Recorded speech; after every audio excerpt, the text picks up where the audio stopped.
ये कहानी है एक बूढ़े आदमी की जिसके 4 बेटे थे। वो चारों बेटे बहुत ही आलसी थे और कुछ काम नहीं किया करते थे, इसीलिए घर की सारी जिम्मेदारी उस बूढ़े आदमी के ऊपर ही थी। बूढ़ा आदमी हर वक्त इसी बात से परेशान रहता कि वो अपने बेटे को कैसे समझाए, क्योंकि उसके बेटे कोई काम नहीं किया करते थे और ना ही अपने पिता का हाथ बटाते। एक दिन उस बूढ़े आदमी की तबीयत बहुत ज्यादा खराब हो गई, जिसकी वजह से वो बीमार पड़ गया। लेकिन इतने बीमार हालत में भी वो बस अपने बेटों के बारे में ही सोच रहा था। तभी उसने सोचा कि क्यों ना वो अपने चारों बेटों को अपने पास रखे उस खजाने के बारे में बता दे, ताकि उसके गुजरने के बाद उसके चारों बेटे खुशी से जी सके। उसने अपने चारों बेटों को अपने पास बुलाया और कहा, मेरी बात ध्यान से सुनना। मैंने अपनी जिंदगी की सारी जमा पूंजी एक संदूक में तुमसे छुपा कर रखी थी। वो इसलिए कि तुम मेरे पैसों से नहीं बल्कि अपने दम पर कुछ कर सको और काबिल बन सको।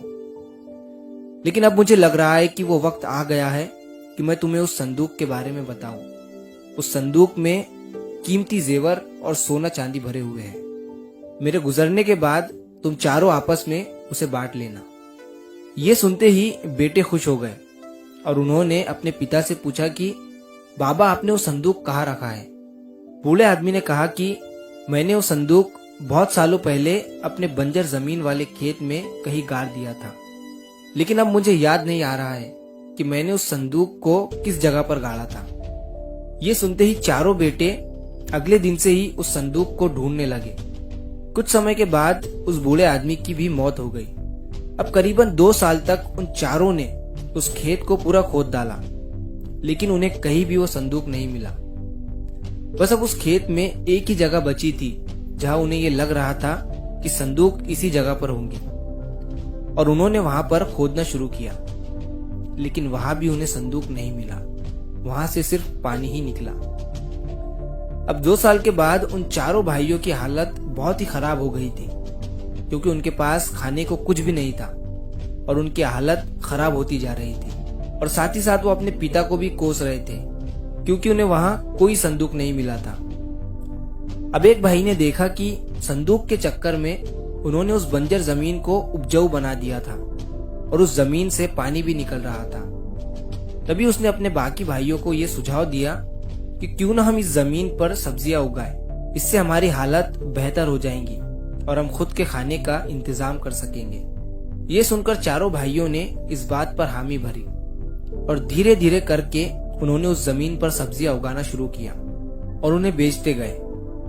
अगले 5 सालों में वो चारों भाई उस गांव के सबसे अमीर आदमी बन गए। और तब उन्हें अपने पिता की बात याद आई और वो समझ गए कि उन्होंने हमसे उस संदूक वाली झूठ बात क्यों कही थी, ताकि हम सब आलस को छोड़कर मेहनत करने लगे। और आज उस जमीन की वजह से उनके पास जितनी संपत्ति हो गई थी वो किसी खजाने से कम नहीं थी। तो दोस्तों, इस कहानी से हमें ये सीख मिलती है कि मेहनत ही सबसे बड़ा खजाना है। आलसी इंसान हमेशा दूसरों पर निर्भर रहता है और अपनी किस्मत के सहारे बैठा रहता है, लेकिन जो मेहनत करता है वही सच में सफल होता है। बूढ़े आदमी ने अपने बेटों को एक झूठी कहानी सुनाकर उन्हें काम करने पर मजबूर किया, जिससे उन्होंने बिना सोचे समझे एक बंजर जमीन को उपजाऊ बना दिया। आखिरकार उनकी मेहनत रंग लाई और वही जमीन उनकी जिंदगी का असली खजाना बन गई। ये कहानी ये भी सिखाती है कि धन दौलत से ज्यादा जरूरी मेहनत करने की आदत है। अगर बूढ़ा आदमी सच में अपने बेटों को खजाना दे भी देता तो शायद आलसी होने की वजह से वो सब कुछ गवा देते, लेकिन अपनी मेहनत से कमाया हुआ पैसा और सफलता हमेशा टिकी रहती है। तो अगर आप इस कहानी को और भी लोगों तक पहुंचाना चाहते हो तो इस वीडियो को लाइक करिए, ताकि YouTube इस वीडियो को और भी लोगों तक पहुंचाए। और अगर कहानी अच्छी लगी हो तो हमारे चैनल को सब्सक्राइब जरूर करिए।